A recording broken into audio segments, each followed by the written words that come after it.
Pregnancy டைமில் வயிற்றில் இருக்கக்கூடிய பேபி ஓட ஹார்ட் பீட் வந்து என்னென்ன ரீசன்ஸ்னால ஸ்டாப் ஆகிறது உண்டு அப்படிங்கிற டீட்டெயில்ஸ் இந்த வீடியோவில் பார்க்க போகிறோம். வெல்கம் டு ஷுபாஸ் வேர்ல்ட்.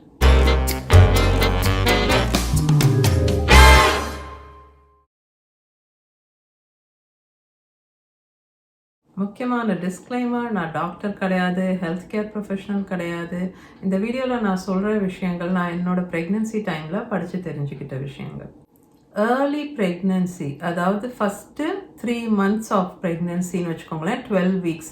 அந்த டைமில் வந்து மிஸ்கேரேஜ் ஆகிறதுக்கு மோஸ்ட் காமன் ரீசன் என்னன்னு பார்த்தீங்கன்னா குரோமோசோமல் அப்நார்மாலிட்டிஸ்.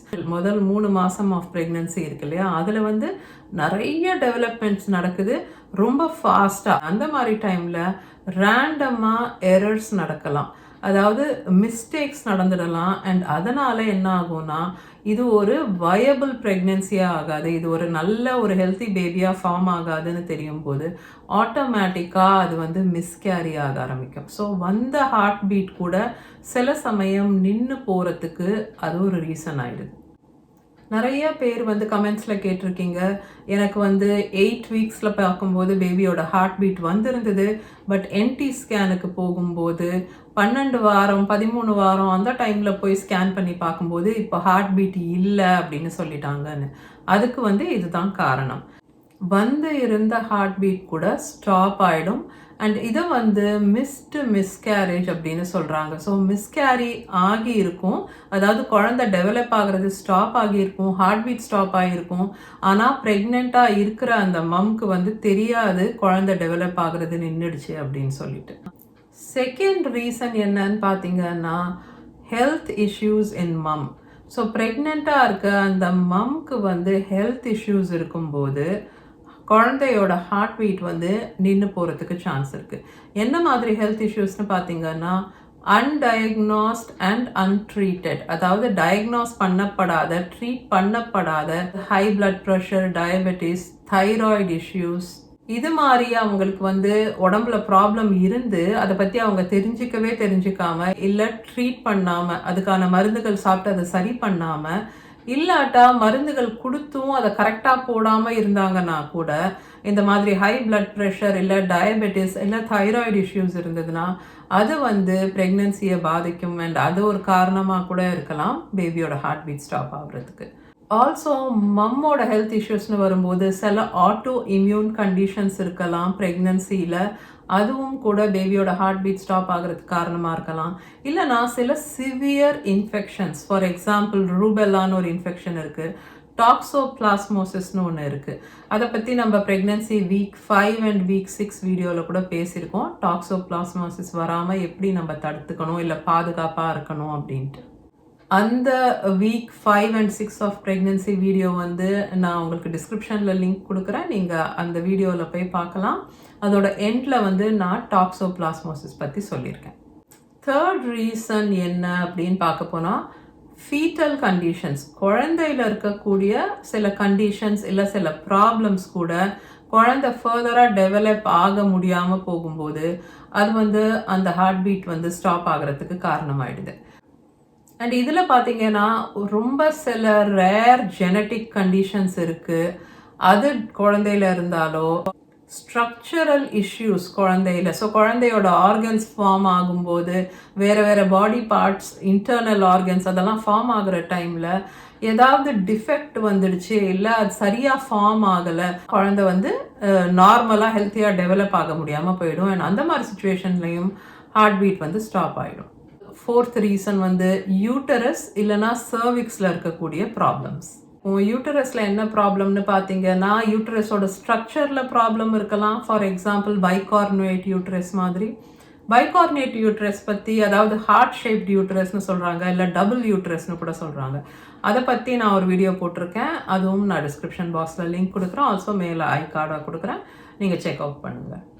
சர்விக்ஸில் என்ன இஷ்யூஸ் இருக்க முடியும்னா, சர்விக்ஸ் வந்து ரொம்ப ஷார்ட்டாக இருக்குது அப்படின்னா அது வந்து இன்காம்பிட்டன்ட் சர்விக்ஸ் அப்படின்னு சொல்கிறாங்க. ஸோ ரொம்ப ஷார்ட் சர்விக்ஸ் இருக்கவங்களுக்கு வந்து மிஸ்கேரேஜ்க்கான ரிஸ்க் வந்து ரொம்ப அதிகமாக இருக்குது. ஷார்ட் சர்விக்ஸ் பற்றியும் நான் வந்து ஒரு வீடியோ போட்டிருக்கேன், நான் அதுவும் கூட டிஸ்கிரிப்ஷன் பாக்ஸில் லிங்க் கொடுக்குறேன்.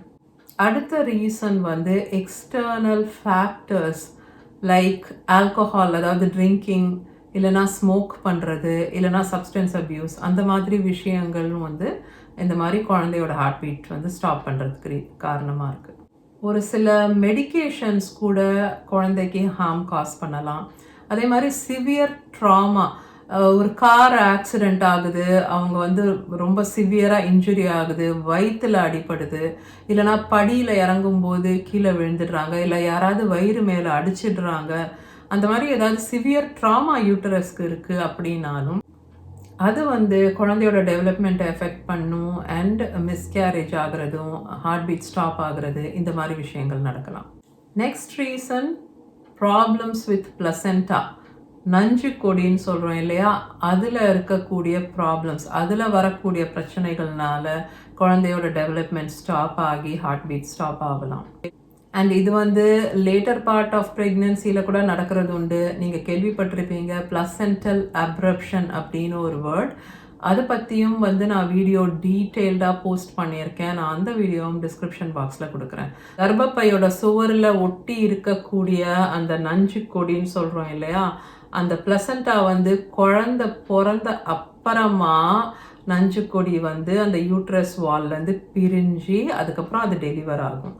ஆனால் அந்த மாதிரி நடக்காமல் குழந்தை வயிற்றுக்குள்ளே இருக்கும்போதே ஃபார் சம் ரீசன் அந்த பிளசண்டா, அந்த நஞ்சுக்கொடி வந்து கர்ப்பப்பையோட சுவர்லேருந்து பிரிய ஆரம்பிச்சிடுச்சுன்னா அப்போ அந்த oxygen and blood supply to the baby வந்து கட் ஆகிடும்.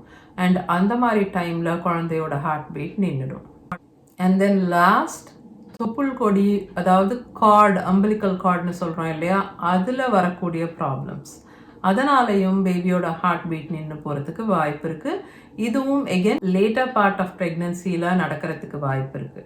அம்பலிக்கல் கார்ட் கம்ப்ரெஷன் அப்படின்னு சொல்லுவோம். அதாவது அந்த தொப்புள் கொடி இருக்கு இல்லையா, அது வந்து குழந்தைக்கு ஆக்சிஜன், பிளட் சப்ளை, நியூட்ரியன்ஸ் எல்லாம் அது வழியாக தான் குழந்தைக்கு போகுது. ஸோ அந்த மாதிரி அந்த தொப்புள் கொடி எப்போவாது அழுத்தப்படுது, அமர்த்தப்படுது அண்ட் அது கட் ஆஃப் ஆகிடுது அந்த சப்ளை ஆஃப் ஆக்சிஜன் அப்படின்னா அது வந்து டேஞ்சரஸ் ஆகிடும் குழந்தைக்கு. அண்ட் அந்த மாதிரி சுச்சுவேஷனில் குழந்தை ஹார்ட் பீட் ஸ்டாப் ஆகிடும். அது வந்து கார்ட் கம்ப்ரெஷன்னு சொல்கிறாங்க. ஸோ தொப்புள் கொடி வந்து சப்போஸ் ரொம்ப டைட்டாக எங்கேயாவது ஒரு நாட் மாதிரி ஆயிடுச்சு, இல்லை வேறு விதமாக அது வந்து அமர்த்தப்படுது அப்படின்னா அது வந்து கார்ட் கம்ப்ரெஷன். அது ரொம்ப ரேர் பட் ரொம்ப டேஞ்சரஸான விஷயம். அந்த கார்ட் கம்ப்ரெஸ் ஆகிடுச்சின்னா குழந்தைக்கு ஆக்சிஜன் சப்ளை வந்து ஸ்டாப் ஆகிடுது. அந்த மாதிரி சுச்சுவேஷனில் குழந்தையோட ஹார்ட் பீட் நின்றுடும். ஆல்சோ இன்னொரு விஷயம், கார்ட் ப்ரோலாப்ஸ். கார்ட் ப்ரோலாப்ஸ்னால் என்னன்னா, டெலிவரி ஆகிற டைமில் இல்லை வாட்டர் பிரேக் ஆகிடுச்சு ப்ரீமெச்சூரானா கூட, அந்த மாதிரி டைமில் கூட முதல்ல தொப்புள் கொடி இருக்குது அண்ட் அதுக்கு அப்புறமா குழந்தையோட தலை வருது அப்படின்னா அதுதான் கார்ட் ப்ரோலாப்ஸ்.